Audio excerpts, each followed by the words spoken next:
प्रश्न number 1, alcohol तथा phenol से आप क्या समझते हैं? जब एलिफेटिक और एरोमेटिक हाइड्रोकार्बन का कोई हाइड्रोजन परमाणु हाइड्रोक्सिल समूह द्वारा प्रतिस्थापित होता है तो एल्कोहल तथा फिनॉल बनते हैं। जब एल्केन में H के स्थान पर OH आता है तो उन्हें एलिफेटिक एल्कोहल कहा जाता है, जबकि जब बेंजीन में H के स्थान पर OH आता है तो उन्हें एरोमेटिक एल्कोहल मतलब फिनॉल कहा जाता है। प्रश्न नंबर 2, एल्कोहल को OH संख्या के आधार पर कितने समूहों में बांटा जाता है? उत्तर, एल्कोहल को OH संख्या के आधार पर 3 समूहों में बांटा जाता है, जिसमें पहला है मोनोहाइड्रिक एल्कोहल, दूसरा है डाइहाइड्रिक एल्कोहल, तीसरा है ट्राइहाइड्रिक एल्कोहल। प्रश्न नंबर 3, ईथर से आप क्या समझते हैं? उत्तर, एल्कोक्सी तथा एरिलॉक्सी समूह द्वारा हाइड्रोजन के प्रतिस्थापन से यौगिकों का एक वर्ग प्राप्त होता है, जिसे हम ईथर कहते हैं। ईथर का विचरण एल्कोहलों के निर्जलन द्वारा तथा विलियमसन संश्लेषण द्वारा किया जाता है।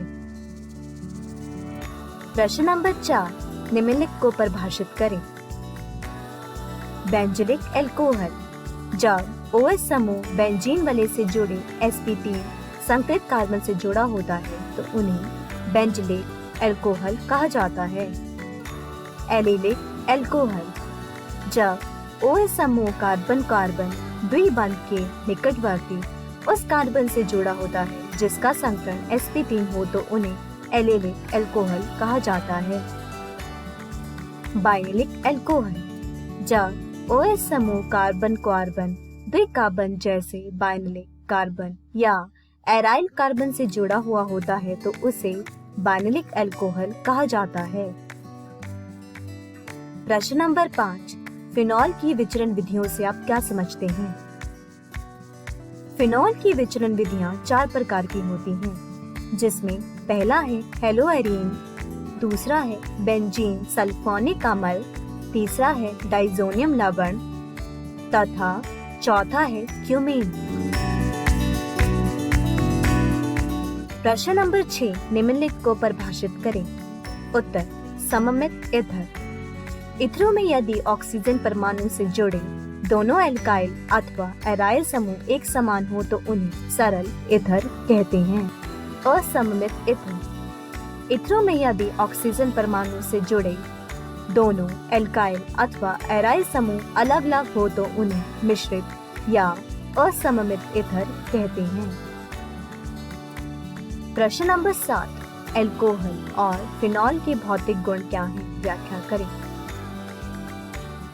उत्तर, कम कार्बन वाले अल्कोहल द्रव अवस्था में, जबकि C12 से अधिक कार्बन अल्कोहल मोम के समान ठोस अवस्था में होते हैं। अणुभार बढ़ने के साथ क्वथनांक बढ़ता है क्योंकि कार्बन परमाणु श्रृंखला बढ़ने पर आकर्षण बल बढ़ते हैं। एल्कोहल का क्वथनांक अपने समयावयवी ईथर की तुलना में अधिक होता है क्योंकि एल्कोहल में अंतराणुक हाइड्रोजन बंध के कारण सघुंडन होता है। समयावयवी एल्कोहल में वे एल्कोहल जो अधिक शाखित होते हैं उनका क्वथनांक उतना ही कम होता है।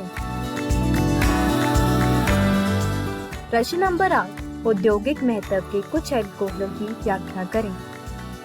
उत्तर, मेथिनॉल तथा एथेनॉल 2 औद्योगिक महत्व के एल्कोहल हैं। मेथिनॉल को कास्ट स्प्रिंट भी कहते हैं। ये लकड़ी के भंजक आसवन द्वारा प्राप्त की जाती है। मेथिनॉल एक रंगहीन द्रव है तथा इसका क्वथनांक 337 केल्विन होता है। इसके बहुत कम मात्रा के सेवन से अंधापन तथा ज्यादा सेवन से मृत्यु हो सकती है। दूसरा है एथेनॉल। एथेनॉल को औद्योगिक स्तर पर किण्वन द्वारा प्राप्त किया जाता है। शर्करा के किण्वन से एथेनॉल प्राप्त किया जाता है। प्रश्न नंबर 9, ईथर के भौतिक गुण क्या क्या हैं? ईथर के भौतिक गुण इस प्रकार हैं, जिसमें पहला है डाइमिथाइल तथा डाइइथाइल गैसीय अवस्था में, जबकि अधिक कार्बन वाले ईथर द्रव अवस्था में होते हैं। कम कार्बन वाले ईथर जल के साथ हाइड्रोजन बंध बना लेते हैं, इसलिए जल में विलय होते हैं। ईथर में COC बंध कोण 111 डिग्री 7 मीटर होता है, जो चतुष्फलकीय 109 डिग्री 28 मीटर कोण से अधिक होता है, क्योंकि ईथर में दो एल्काइल समूह के मध्य पारस्परिक प्रतिकर्षण होता है। एनिसोल में अनुनाद के कारण CO बंध की लंबाई कम होती है। प्रश्न नंबर 10, विलियमसन संश्लेषण से आप क्या समझते हैं? उत्तर, ईथरों का विचरण विलियमसन संश्लेषण द्वारा किया जाता है।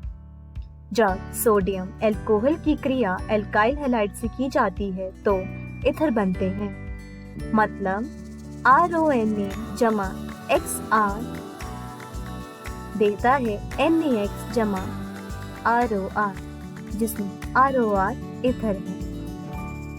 धन्यवाद।